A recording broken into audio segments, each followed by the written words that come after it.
This week, Eat Pat Go visits Michel Schlumberger Winery in northwest Sonoma Valley, near Healdsburg. Michel Schlumberger is known as a winery that brought back organic wine. What this means is using twice the manpower for half the crop. But that intense flavor of the wines will blow you away. We sat down with winemaker Michael Brunson to learn more. Since I'm the vineyard manager and the winemaker, I start a little earlier than just, say, the cellar crew. So we start picking anywhere from 2 a.m. until 4 a.m. We pick under lights so that the fruit's nice and cool. So my day starts fairly early and goes fairly late, depending on how much we have to process once it's actually in the winery. We just go through and pick anywhere from a little small block of 2 tons to as many as 20 tons in a day. We farm organically so that we can accentuate the flavors that we strive so hard out in the vineyard to create every single vintage. And since it is agriculture and we only get one chance at this every single year, farming organically gives us an opportunity to really sort of showcase, like I said, these flavors that are out in the vineyard already.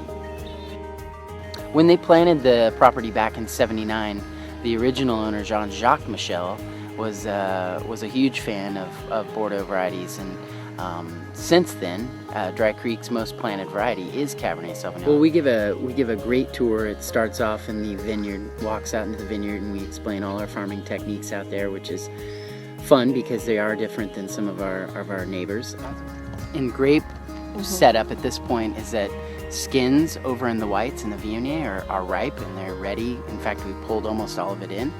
But in Cabernet, it's got a long time to go, and one of the ways you can tell is by looking at the seeds, and tasting the fruit, and also chewing on the skins, because you don't want the skins to be too thick or too resistant. You want them to be a little bit soft so that once they get into the tank, they'll break down a little bit. And then we go back through the cellar and we take a really good look at how things are done in the cellar as well, which is a good behind the scenes look.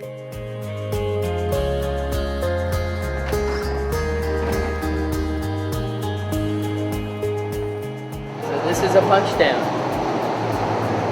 So this is how you maximize phenolic extraction in wine. So this is essentially steeping the tea. This is how you get all your character and all the phenolics and color and tannin and all the sort of the goodies that make wine good, as opposed to just processing it in a big tank. It's better if you can get in a small tank. That way you get a really good feel for what's in each tank.